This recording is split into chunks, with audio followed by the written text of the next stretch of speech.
Hello everyone, welcome back to my channel Fan Wangson and San Wang.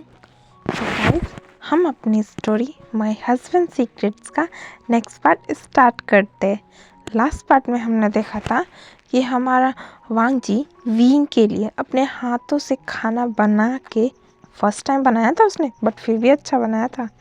तो उसे अपने हाथों से खाना बना करके उसके पास लेके गया था उसके ऑफिस। बट वहाँ पे उसे कौन मिली?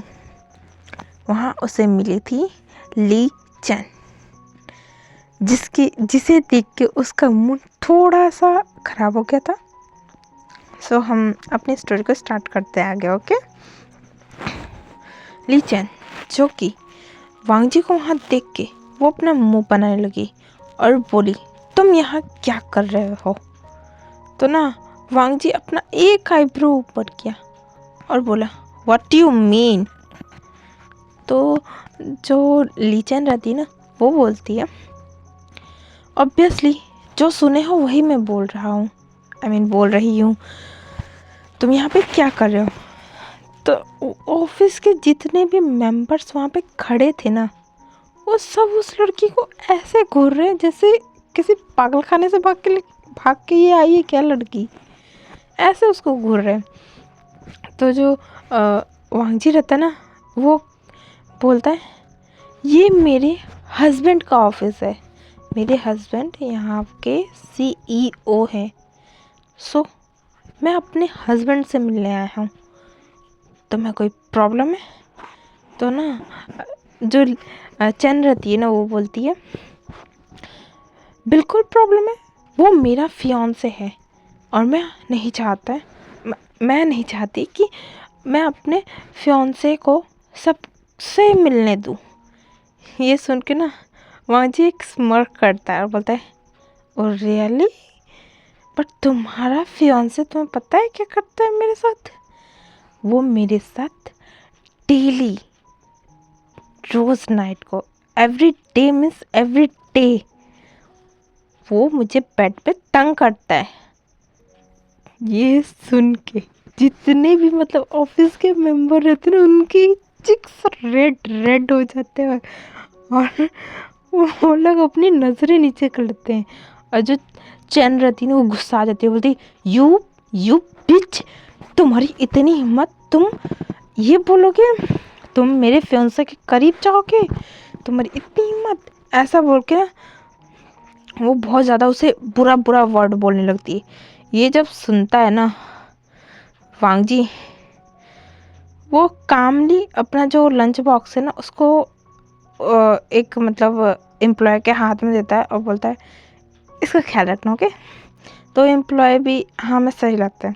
उसके बाद जो वांग जी रहता है ना, उसके पास आता है, एक चाटा खींच के मारता है उसे, वो भी बहुत तेज। सो गाइस, हम थोड़ी देर पीछे चलते हैं। जब वांग जी और ली चैन बात कर रहे थे ना, तभी विंग उस तरफ से अपनी मीटिंग्स को कंप्लीट करके कुछ लोगों के साथ बात करते हुए आ रहा था। तो उसने देखा था कि जो रिसेप्शनिस्ट होता है ना, वहाँ पे ना कुछ भीड़ लगा हुआ है। तो वो थोड़ा सा आगे गया, तब उसने देखा कि जो ली चैन वहाँ पे आई हुई है, साथ ही साथ वांग जी भी वहाँ पे है और उन दोनों के बीच में बहस हो रहा है। तो उसने सुना कि कैसे बोल रहा है वांग जी, उसको उसकी बातों का कैसे जवाब दे रहा है वांग जी। और जब वो उसने ये सुना ना कि उसे वो बेड पे एवरीडे मिस एवरीडे समथिंग कुछ बोला ना, तो विंग के फेस पे एक स्माइल आ गया था, जो कि कोई और देख नहीं सकता था, क्योंकि विंग सबके सामने वो एक कोल्ड फेस इंसान है। उसका फेस तो कवर है ही, बट वो चेहरे पे कोई भी इमोशंस को नहीं दिखाता है, इसीलिए वो मन में ही स्माइल करता है। और जब वांग जी को वो बोलती है ना, वो लड़की बीच बीच गाली वाली देना स्टार्ट करती है ना, और बुरा बुरा वर्ड्स बोलना स्टार्ट करती है, तो ये देख के ना विंग गुस्सा आ जाता है और वो उसके पास जाने ही वाला था। तभी वो देखता है कि वांग जी जो है ना, अपना लंच बॉक्स किसी और के हाथ में दिया और उसके पास जा कर के ना जोरदार एक तमाचा लगाया है। ये देख के विंग का मुंह खुला का खुला रह गया। अब हम वांग जी के पास आते हैं। ओके, वांग जी जो कि उसको तमाचा तो मार दिया, बट इससे उसका मन बिल्कुल भी नहीं भरा। उसके बाद उसने जो मुक्का मारा ना उस लड़की को होश ठिकाने आ जाए। मुक्का, थप्पड़, साथ ही साथ लात घुसा सब मार दिया। अब जो ली चेन है ना वो ज़मीन पे थी और वांग जी अपना हाथ को बड़ी स्टाइल से झाड़ता है और फिर बोलता है, तुम ध्यान से सुन लो, मेरे हस्बैंड से दूर रहना, समझ गई? अगर दोबारा मेरे हस्बैंड के पास आने की कोशिश की, उसे सेड्यूस करने की कोशिश की ना, तो मैं तुम्हें जिंदा नहीं छोड़ूंगा। इस लान वांग जी को कम मत समझना। हम लांस अपने पार्टनर्स के लिए बहुत ही ज़्यादा पॉजिटिव होते हैं। ये बात कान खोल कर सुन लेना, और इस बारे में तुम्हें गूगल पे अच्छी जानकारी मिलेगी। ऐसा बोल के वो उस एम्प्लॉय के पास जाता है, उससे लंच बॉक्स लेता है और उसे थैंक यू बोलता है। और वो पीछे मुड़ता ही है कि किसी के चेस्ट से वो टकरा जाता है और वो बोलता है, आउच लगा। कौन है जो मुझे, मतलब वो चिल्ला के बोलता है कि कौन हो तुम। और जब वो देखता है ना कि वो उसका हस्बैंड है तो वो शांत हो जाता है और फिर वो बोलता है, अभी आप तो विंग जो रहता है ना वो प्यार से उसके फेस को सहलाता है और फिर उसे कमर से पकड़ के उसे अपने करीब कर लेता है और उसे उसके जो लिप्स है ना उस पर एक छोटा सा किस करता है। अपने बॉस को ये अपने हस्बैंड के साथ एक प्यारा सा टाइम बिताता हुआ देखकर जो जितने भी एम्प्लॉयज़ रहते हैं ना सब अपना सर नीचे कर लेते हैं इज्जत के साथ। और जब वांग जी ये सब देखते हैं तो उसका चेहरा एकदम लाल लाल हो जाता है और वो खुद का जो चेहरा है ना वो अपने हस्बैंड के मतलब नेक पे वो छुपा लेता है। इस तरफ लूसी वो तो जल भून के राख हो रही थी। अब विंग पीछे मुड़ता है लूसी की तरफ, सॉरी लूसी बोल रही हूँ, सॉरी गाइस, चैन की तरफ। जब वो पीछे मुड़ता है ना और उसके बाद उसे बोलता है, तुम मुझसे दूर रहो वरना तुम्हारी फैमिली को मैं सड़क पर ला दूंगा। ये बोलकर वो जाने वाला था लेकिन फिर रुकता है और बोलता है, और मेरे हस्बैंड के करीब भी मत जाना, समझ में आया? ऐसा बोल के वो वांग जी को ले करके वहाँ से जाने वाला था, बट तभी वहाँ पे ना उसका एक सेक्रेटरी आ गया और बोला, बॉस जब आप आए ही हैं तो कुछ मतलब इम्पोर्टेंस फाइल्स है उन्हें भी आप चेक कर लीजिए, चेकआउट कर लीजिए। तो ना विंग रुक जाता है और फिर वांग जी को लेकर के अपने केविन की तरफ जाने लगता है और वो दोनों केविन में पहुंच जाते हैं। साथ ही साथ विंग के साथ कुछ उसके सेक्रेटरी थे। विंग के कोई एक सेक्रेटरी नहीं थे, उसके करीब से करीब 20 सेक्रेटरी थे जो कि उसके ना रहने पर पूरे कंपनी को संभालते थे। जहाँ जहाँ पे भी ब्रांड था ना विंग के कंपनी का, वहाँ से सारे पाँच या फिर 4 सेक्रेटरी आए हुए थे यहाँ पे। तो उन सभी के साथ ही मीटिंग हो रही थी पूरे मतलब प्रोजेक्ट को लेकर के। तो फिर जो विंग और वांग जी है ना वो जाते हैं विंग के केबिन में और उनके साथ साथ उनके सारे सेक्रेटरी भी पीछे पीछे जाते हैं। जब सेक्रेटरी जाते हैं ना तो वो विंग को देते हैं सारे फाइल्स और बताते हैं कि इन फाइल्स में उनको उनकी साइन का ज़रूरत है। तो वो विंग चुपचाप उसे साइन करने लगता है, लेकिन वांग जी बोलता है, अभी मत कीजिए ना काम। तो विंग पूछता है, साइन करते ही हुए पूछता है कि क्या हुआ है। तो वांग जी बोलता है, पहले लंच कर लीजिए फिर कीजिएगा। तो ना विंग एक बार पहले वर्क को अब मतलब वांग जी को देखता है, फिर उसके बाद उन फाइल्स के ढेर को देखता है, क्योंकि इतना आसान नहीं था। फाइल्स को पहले चेक करना था, सारे मिस्टेक को चेकिंग करना था, उसके बाद ही जाके सिग्नेचर करना था। तो इसीलिए विंग भी ना रेडी हो जाता है। इसीलिए वो पहले वो सारे काम को छोड़ देता है और फिर वो वांग जी को लेकर के सोफे पर बैठ जाता है और सारा जितने भी सिक्योरिटी रहते हैं ना वो बाहर चले जाते हैं अपना अपना लंच करने के लिए। उसके बाद वांग जी जो फूड बनाया हुआ था उसे निकालता है और विंग को सर्व करता है। विंग देखता है उस फूड को और फिर वो वांग जी को देखता है।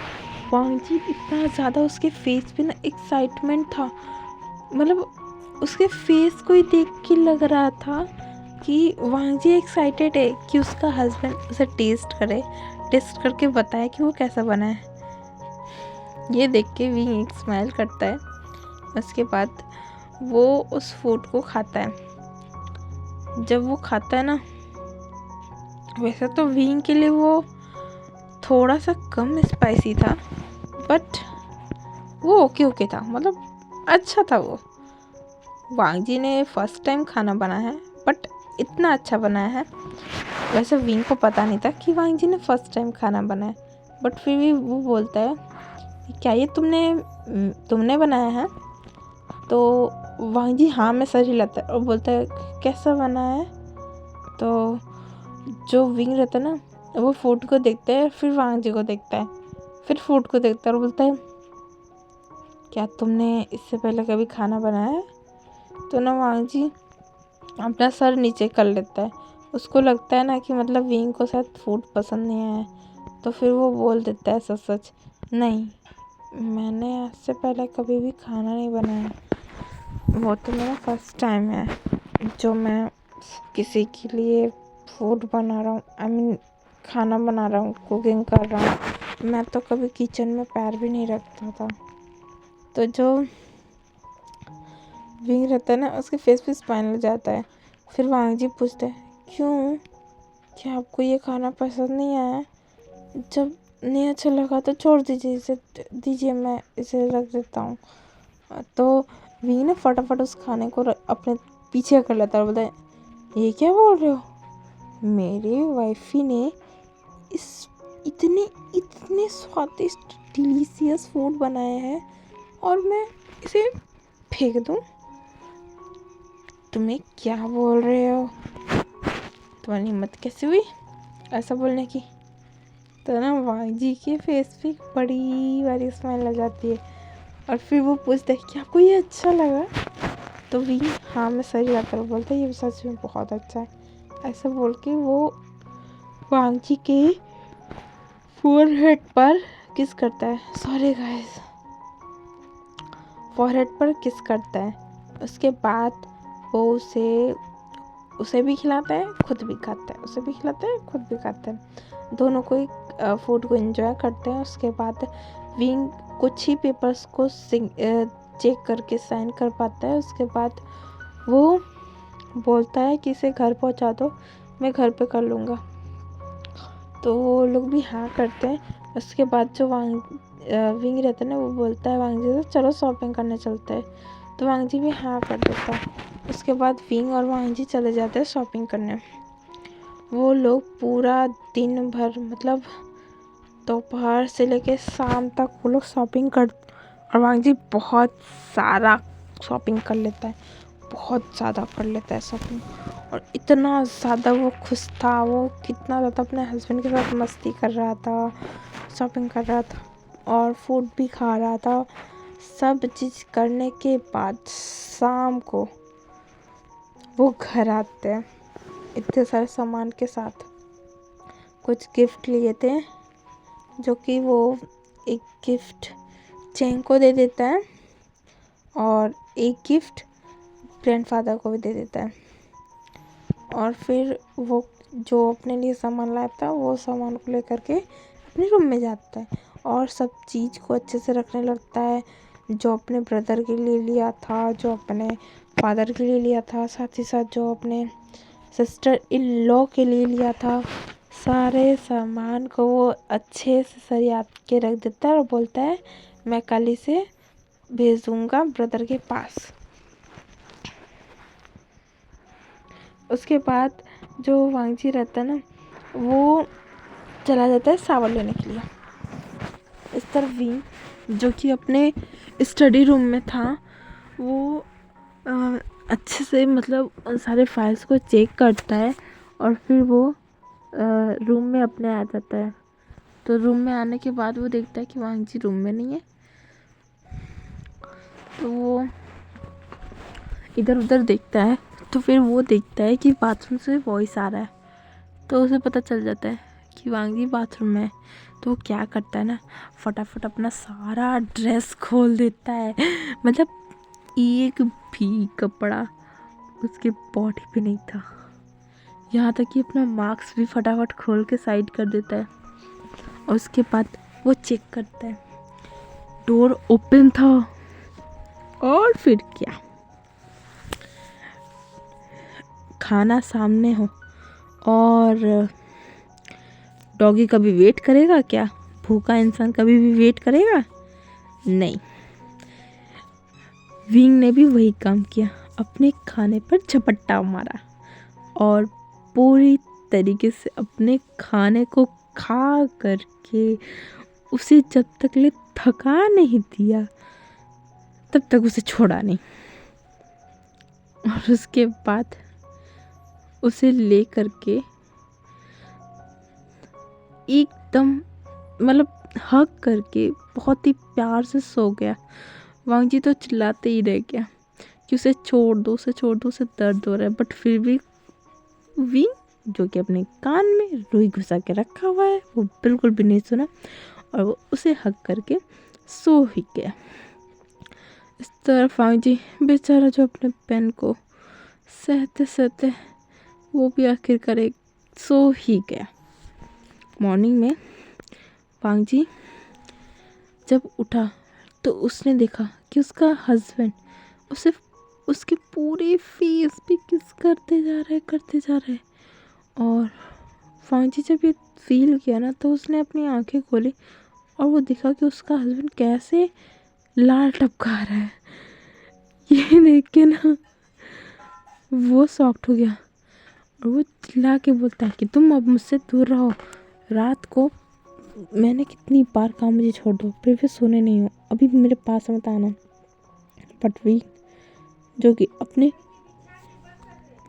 पाउटी लिप्स और पपी आइज के साथ वांगजी को देखने लगा और बोलता है प्लीज़ एक round, only for 1 round.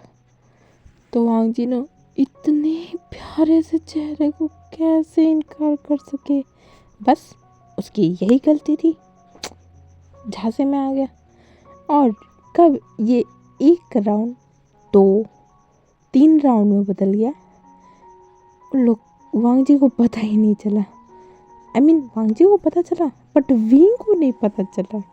Wing तो मजे से अपने राउंड्स को एंजॉय कर रहा था, इधर वांगजी की कमर टूट रही थी। उसके बाद जैसे तैसे विंग और वांगजी फ्रेश हुए और वांगजी को लेकर के विंग नीचे चला गया।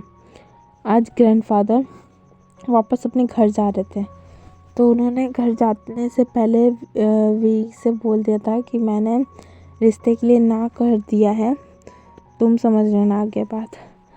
तो वी ने भी हाँ कर दिया था। फिर उसके बाद उसके ग्रैंडफादर वहाँ से चले जाते हैं और चैंग बोलता है कि मेरा भी अब कॉलेज तो खोलने वाला है, तो मुझे भी जाना होगा पता। तो वो भी बोल देता है कि ठीक है तुम भी जाओ और अपना ख्याल रखना। फिर वो भी अपना सामान पैक कर लेता है और वो भी वहाँ से चला जाता है। अब नेक्स्ट सीन में हम देखते हैं दोपहर का टाइम है, वांगजी लिविंग रूम में बैठा हुआ है और बोल रहा है सब चले गए, मैं इस घर में अकेला बच्चा हूँ, मैं क्या करूँ। फिर ना जो वांगजी ना ऐसा ही सोच रहा था कि तभी पीछे से विंग आता है और फिर बोलता है, बेबी क्या कर रहे हो? तो ना वांगजी बोलता है, कुछ नहीं, मैं बोर हो रहा हूँ, बस सोच रहा हूँ कि मैं क्या करूँ। तो जो विंग रहता है ना, वो बोलता है, जब तुम इतना मतलब इतना ही बोर हो रहे हो तो क्यों ना हम एक राउंड करें, मेरा बहुत मन कर रहा है। तो ना वांगजी की आंखें एकदम बड़ी बड़ी हो जाती है और वो मुड़ के विंग की तरफ दिखता है और देखता है कि उसकी आंखें जैसे लग रहा है ना कि वांगजी को ना मतलब वो पूरी तरीके से अपने नीचे फील कर रहा है। अभी इतना ज़्यादा उसके आंखों में लश था। ये देख के ना वांगजी की आंखें बड़ी बड़ी और वो उठ गया अपनी जगह से और वो सोफे के पीछे चला गया और बोला, यू मॉन्स्टर, अगली मैन, तुम तुम मुझसे दूर रहो, सेमलेस मैन, तुम मुझसे दूर रहो। और विंग जो कि वांगजी को पकड़ने लगा और बोला, प्लीज़ ना बेबी, एक राउंड, सिर्फ एक राउंड। तो वांगजी बोलता है, तुम्हारा एक राउंड से कब 3-4 राउंड में बदल जाते पता ही नहीं चलता, मैं नहीं आऊँगा तुम्हारे पास। इधर विंग उसके पीछे जाते हुए बोल रहा था, प्लीज़ बेबी, एक राउंड, प्लीज़ मान जाओ। बट वांगजी है जो कि उसके हाथ ही में नहीं आ रहा है, वो आगे भाग रहा है और विंग उसके पीछे पीछे भाग रहा है उसको पकड़ने के लिए। और इसी तरह पूरे घर में पकड़ा पकड़ी स्टार्ट हो जाता है। सो गाइस, आज का पार्ट हम यहीं तक रखते हैं। आप लोगों से मुझे कुछ इम्पोर्टेंट बात करना है मुझे अब। ओके गाइस, तो मेरी बातों को ध्यान से सुनिएगा। कुछ कमेंट्स आए थे मुझे जिनमें उन लोगों ने बोला था, मतलब किसी ने मुझे बोला था कि मुझे रोमांटिक सीन्स को ज़्यादा अच्छे से एक्सप्लेन करना चाहिए। तो मैं उन्हें बता दूं और साथ में आप लोग को भी बता दूं कि मैं उतना ज़्यादा कंफर्टेबल नहीं हूँ इंटीमेट सीन को एक्सप्लेन करने में। मुझे ऑकवर्ड फील होती है। मैं वैसे भी मैं ये सोच के नहीं आई थी यूट्यूब पर कि मुझे कोई रोमांटिक सीन को इतना डीपली एक्सप्लेन करना है। अगर आपको सिर्फ़ और सिर्फ रोमांस देखना है तो आप अदर चैनल पे जाइए, क्योंकि मैं खुद एक फ़ैन हूँ और मैं खुद सबके एफएफ सुनती हूँ। तो मुझे अच्छे से पता है कि कौन डीपली एक्सप्लेन करता है और कौन डीपली एक्सप्लेन नहीं करता है। तो आप अदर चैनल पे जाएंगी तो आपको बहुत ही डीपली एक्सप्लेन करने वाले बहुत सारे यूट्यूबर्स मिल जाएंगे, तो आप वहाँ पे सुन सकते हैं उस चीज़ को। बट मैं इस चीज़ में कंफर्टेबल नहीं हूँ गाइस, प्लीज़ मेरी बातों को ध्यान से समझिएगा। मुझे इस चीज़ में बिल्कुल भी कंफर्टेबल फील नहीं होता है और मैं यहाँ पे आई ही थी कि मैं सबको एंटरटेन करना चाहती हूँ। किसी के प्लेज़र को फील कराने के लिए मैं नहीं यहाँ पे आई हूँ। मैं बस यही मोटिव था मेरा कि अगर कोई बंदा ऑफिस से आ रहा है, ऑफिस से इतना सारा काम काज करके या फिर घर में इतना सारा काम काज करके थक गया है बंदा, तो वो अपने मूड को लाइट करने के लिए फ़ैन फिक्शन सुनता है, हमारे क्यूट वांगसन के फ़ैन फिक्शन सुनता है। तो अगर वो सुनने आ रहा है तो वो क्या एक्सेप्ट करता है कि उसे कुछ फ़नी मिले, ऐसा कुछ मिले जिससे उसका स्ट्रेस जो है वो दूर हो जाए। तो इसीलिए मैं फ़नी फ़ैन फिक्शन एक्सप्लेन करने की कोशिश करती हूँ। माना कि मेरा फर्स्ट स्टोरी थोड़ा सा सैड था, बट मैं चाहती थी कि मैं उसे एक्सप्लेन करूँ, इसलिए मैंने किया। बट मैं पूरी कोशिश करूँगी आगे मेरी जितनी भी फ़ैन फिक्शन रहेगी वो आपको फ़नी मिले। कुछ एफएफ मिलेंगे जो कि थोड़ा सा सैड होगा बीच में, बट उसकी एंडिंग हैप्पी रहेगी, उसमें फ़नी लाइंस भर भर के रहेंगी। बट मैं इस चीज़ में कंफर्टेबल नहीं हूँ कि मैं उसको डीपली एक्सप्लेन करूँ किसी इंटीमेट सीन्स को। सो अगर आपको एंटरटेन होना है फ़नी चीज़ों में के लिए, तब आप मेरे चैनल पे आ सकते हैं, आपका पूरा स्वागत है। एंड मेरे चैनल को सब्सक्राइब भी कर सकते हैं इसी तरीके की स्टोरी को सुनने के लिए। बट अगर आपको कुछ रोमांस से रिलेटिव चीज़ें देखनी है, सुननी है, कुछ ज़्यादा ही मतलब इंटीमेट सीन्स को सुनना है, तो आप मेरे चैनल को छोड़ सकते हैं। मैं कुछ नहीं बोलूँगी आपको, मैं बिल्कुल कुछ भी नहीं बोलूँगी आपको। बस इसमें आपकी मर्ज़ी है। ओके, मैं इतना ही बोलना चाहती थी। ओके गाइस, आज के लिए इतना ही। अब हम नेक्स्ट पार्ट में देखेंगे आगे क्या होता है। ओके, एंड अगर आपको ये पार्ट पसंद आया तो मेरे वीडियो को लाइक कीजिएगा, कमेंट करके ज़रूर बताइएगा आपको ये पार्ट कैसा लगा है, और मेरे चैनल को सब्सक्राइब कीजिएगा अगर आपको इसी तरीके की स्टोरी को सुनना है। ओके, सो बाय बाय गाइस।